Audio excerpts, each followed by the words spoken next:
작년, 아니 매해년마다 무성하게 감이 주렁주렁 열렸던 이 감나무에 올해는 이렇게 잎사귀조차도 바스러질 듯 말라있는 모습이 눈에 띄었다. 맙소사, 난 관리실 뒤편에 동물들이 와 먹을 수 있는 음식물을 놔준다. 그런데 이상하게도 올해는 단 한 번도 늘어진 가지 때문에 걸리적거릴 적이 없었다는 걸 깨달았다. 송충이조차도 없었던 걸 기억해냈다. 오늘 매년 축축 늘어진 가지마다 감이 주렁주렁 열렸다. 가지가 부러질 정도로, 아니 가지가 바닥에 늘어질 정도로. 그런데 이번엔 어찌 된 건지 감이 하나도 안 열렸다. 열렸다고 치더라도 일찌감치 다 떨어졌나 보다. 늘 떨어진 감이 발에 밟혀 미끄러질 뻔하기도 했기 때문에 매번 난 이곳을 들락달락 할 때마다 초긴장을 해야 했다. 언제 미끄러질지 모르니까. 별 희한한 일도 다 보겠다. 작년엔 감나무 가지가 여기저기 부러져 있어 얼마나 마음 아팠는데 감도 바닥에 떨어져 널려 있었다. 탐스런 감들이. 지난해 초겨울까지도 감을 따지 않고 그대로 놔두었던 터라 이상다 싶던 중 한 번은 양이들 밥을 주고 감나무 밑에서 고개를 숙이고 후다닥 뛰어나왔다. 감나무 뒤편 주택에 사는 할머니가 지나던 중 의심이 들었는지 내게로 다가왔다. 난 우연히 마주쳤기에 할머니에게 인사하고 물었다. 할머니, 이 감나무는 누구네 거예요? 자기네 감나무라고 한다. 그런데 왜 감이 이렇게 축축 늘어졌는데 바닥에도 다 떨어졌는데도 안 따줘? 감이 많아서라고 그냥 뒀다는 것이다. 맙소사, 이 할머니네 집 앞마당에는 이런 감나무가 여러 그루 심어져 있다. 내가 집에서 내려다봐도 너무 탐스러운 대붕들이 대롱대롱 매달려 있었다. 쭈렁쭈렁 와 할 정도로. 왜 지금까지 안 딸까 싶어. 할머니, 그럼 제가 좀 따가도 될까요? 라고 묻자 할머니 왈, 아는 사람이 달라고 해서 따가라고 했어. 난 혓바닥을 길게 뽑아 이 많은 감을요? 다 갖다 뭐하지? 할머니에게도 그렇게 말했더니 왈, 그냥 둬, 알아서 하겠지. 제가 조금 딴다고 해도 티도 안 날 텐데. 할머니는 다시 알아서 할 거라고 재차 같은 말을 반복하면서 쉥 가버렸다. 난 바닷가 도로에까지 떨어진 몇 개 쓸모있는 감을 주워와 바닥에 베란다에 익을 때까지 놔뒀다가 냠냠냠 먹었다. 그런데 우연일까? 내가 아는 방울이는 길냥이다. 방울이 할머니한테 전화가 왔다. 감이 잘기는 한데 내게 좀 주려고 하니 어디로 오라고 한다. 그래서 할머니를 만났는데 할머니는 내게 꽤 많이 감을 도자기에 싸서 주었다. 땡감이라 놔뒀다가 익으면 먹어야 떨지 않다고 한다.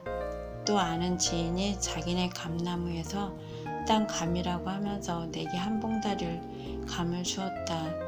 의외로 풍성하게 감을 맛볼 수 있는 한 해가 되었다. 2018년 도에는.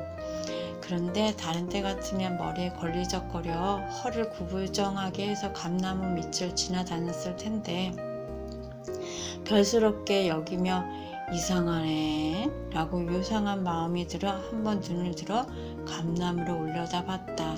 그 야심한 밤에. 그런데 이번엔 감나무의 감은 고사하고, 아니 나뭇잎조차 완전히 한겨울 설이 맞은 나무처럼 비비 꼬여 나뭇잎이 비틀어져 있었다. 혀가 내둘러졌다. 세상에나 이럴 수가.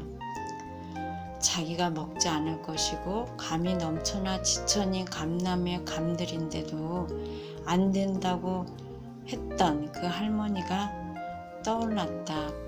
수고도 하지 않았고 누구의 노력도 없이 자연이 길러준 감나무의 열매. 그렇게 많이 열렸는데도 버리는 거나 버려도 먹고자 하는 이에게는 하나도 아까워하던 그 할머니네 감나무의 감이 하나도 안 열렸다. 올해는. 감나무 밑에서 동물들 밥을 주고 나오느냐 송충이가 옷에 떨어져 묻을까봐 후다닥 뛰어나온 나를 보고는 혹시 하는 의심의 눈초리로 와서 지켜보던 할머니가 아니던가? 이게 대체 무슨 일인고? 누군가 감나무에 독약을 뿌린 것도 아니고 누군가가 감나무에 욕을 한 것도 아닌데 이렇게 말라 있다니.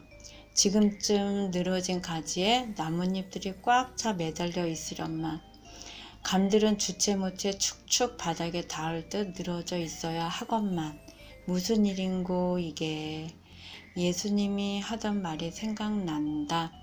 무화과 나무에 대고 저주를 퍼부었지. 다시는 이 나무에서 과실을 따먹지 못하리라 누구도. 그리고 곧바로 그 무화과 나무는 삐쩍 말라 버렸다. 이 감나무처럼. 나뭇잎조차도 다 떨어지고 말았다. 이 감나무처럼. 그 성경 기절이 느닷없이 떠오르는 걸까 왜? 이 대목과 이 감나무와 무슨 연관이 있지? 스카이 멍멍이네. 멍멍이에게 먹을 걸 나눠주러 들렸다. 음에 오늘 가보니 새로운 강지가 있네. 애기 진돗개다. 이 집의 할아버지는 대체 기존에 있던 한 마리 스카이 멍멍이에게도 물도 안 주고 먹을 것도 잘 안 주면서 또 한 마리를 데려다 두었네. 욕심은 무지 많은 모양이군. 이해가 나로서는 도무지 안 간다. 작년에 한 마리는 자기 몸집만한 철창 안에 갇혀 있었다. 옴짝달싹할 수 없는 공간에 말이다. 아니, 내가 보기에 자기 키보다 더 작은 공간이라 그 강아지가 움직일 때마다 철창에 들썩였다. 그 녀석은 그렇게 거기서 살다가 할아버지가 뜨거운 한여름에도 물도 사료도 주질 않아 그 녀석은 결국 죽고 말았다. 그 죽은 알 생각하면 지금도 가슴 한 귀퉁이가 아려온다. 오늘도 이 두 녀석들에게도 물은 여전히 없다. 수도가엔 수도꼭지에 호수를 꽂아 빼지 못하게 꽉 조여놨다. 내가 갖고 있던 물을 한 대접 따라주니 두 마리가 머리를 맞대고 허겁지겁 불이 나게 쩝쩝쩝쩝 대면 마신다. 변함없이 그릇엔 두 주먹 분량의 사료밖에 없다. 할아버지가 그나마 최근 들어 자주 사료를 그릇에 담아 놓는다는 게 놀라운 변화 중 하나다. 난 기적이라고 감히 말하고 싶다. 곧 이사를 갈 나로서는 그도 난 무지무지하게 감사할 따름이었다. 어찌된 일인지 물은 있다 없다 반복하기는 하지만 스카이 멍멍이는 그 맛있는 닭다리를 주니 물어다가 바닥에 놔두었다. 그리고 물을 따라주는데 두 마리는 달려들었다. 얼마나 목이 말랐으면 가여워라. 그렇게 오랫동안 두 마리가 물을 꿀떡꿀떡 들이키더니 녀석들을 다 챙겨주고 내가 차에 오르는 그 순간까지도 마셔댄다. 두 마리가 번갈아 가며 그 소리를 듣는 것은 내 심장에 녹아내리는 통증을 불러일으켰다. 내 가슴도 미어져 쓰라리게 하는군. 에휴, 애기 강아지는 오늘 데려다 놨는지 임시로 사다리에 묶거나 칭칭 목줄이 감겨 풀어 다시 아래에 매주었다. 어인일인지 늦은 밤부터 비가 억수로 내리고 그 애기 강아지가 눈에 자꾸만 밟힌다. 눈의 선에 밤잠 뒤척이게 한 밤이 되고 말았다. 이 밤 애기 강아지 녀석은 이별을 다 맞겠지? 몸부림치도록 내 맘도 그래서 괴롭다 못해 울 것 같은 밤이 되었다. 너무 아프다. 너무 말할 수 없이. 동물들은 너무 가엾다. 대부분. 왜 그렇게 신은 만들어 놨을까? 누굴 위해? 하느님, 신이 지금 몇 번째 내게 통장 비밀번호를 바꾸라고 지시를 한다. 난 그래서 통장 비밀번호를 바꾸기 위해 집에서 애를 써봤다. 그런데도 난간에 자꾸만 봉착. 결국 은행으로 달려가야 했다. 은행은 대기자들로 10,000원이었고 기다리는 대만도 1시간 이상이 소요될 거라고 예상이 됐다. 내가 보기에. 난 약속 시간이 댕강댕강 걸려 결국 포기하고 그냥 나와버렸다. 다음에도 또 은행을 찾아갔으나 그날도 매한가지. 그러다가 하늘이 오늘 내게 또 통장 비밀번호를 바꾸지 않으면 통장채로 누군가의 손에 넘어가는 모습을 눈에 보여줬다. 난 이유를 사실 모르겠다. 그러나 귀찮았지만 가봐야 할 것은 틀림없어 보였다. 그래서 눈을 뜨자마자 은행 업무 시간을 인터넷으로 조회하고 서둘러 집에서 나갔다.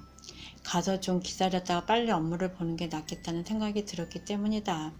무엇 때문에 비밀번호를 바꾸라는 거지? 의아함은 여전히 남았지만 지금은 아니지만 언젠가는 하늘이 그 일을 가르쳐 줄 것이다. 늘 그랬듯이 순종의 의미를 알기 때문이다.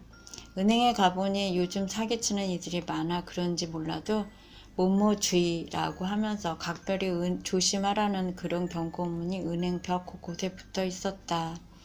심각한 것은 알지만 사실 남들이 알면 웃을 일이지만 말이다. 내 통장엔 그다지 많은 돈은 없다. 한 달 살 금액밖에.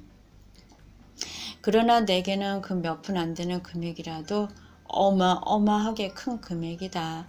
남들에게는 껌깍 같은 돈, 용돈도 안 되는 적은 액수라도 말이다. 내 재산의 전부이기 때문에 나로서는 지켜야 할 의무가 필요가 절실했다.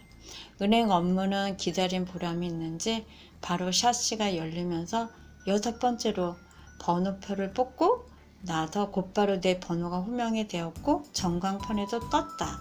후다닥 일 처리를 곧바로 하고 나올 수 있어 얼마나 다행이고 감사한지. 직원이 업무를 보는 동안 잠시나마 앉아 옆을 보았다. 데스크엔 이런 문구가 씌어 있었다. 국민은행을 가보니까 각 직원들마다 자기 자리에 좌우명과도 같은 글귀가 각자 씌어 게시돼 있었다. 이 직원의 경우는 행복은 선택이라고 난 그 여직원에게 일러주었다. 행복은 선택이 아니라 필수예요. 여직원은 비시시 웃었다. 선택과 필수는 엄청난 차이가 있다. 누구나 무엇이든 모든 만물이 필요로 소유하고 누려야 할 행복 아니던가? 내 말을 그 여직원이 알아들을 기가 있는 분위기를 간곡히 바란다. 선택된 인간이 되려고 세상이 아둥바둥하는 꼴들을 봐라. 이게 지구의 모습 아닌가? 이대로 좋은가? 이대로 계속 변화돼야 되지 않는가?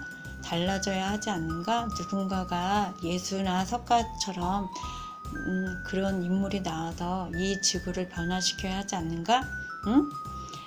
앞으로 세상은 필수품처럼 행복이 골고루 빠짐없이 주어지길 난 간절히 희망한다. 또 그리 되어야 하고 또 필연코 필수품인 행복한 세상을 나부터 만들어가고 싶다. 싶어진다. 그래서 난 선포한다. 우주 만물 모두가 행복 선언서를 낭독할 나를 향해 두 팔 벌려 나팔 불며 앞으로 뚜벅뚜벅 나아가고자 한다. 목청 높여 난 외쳐본다. 행복 선언서 드드드드득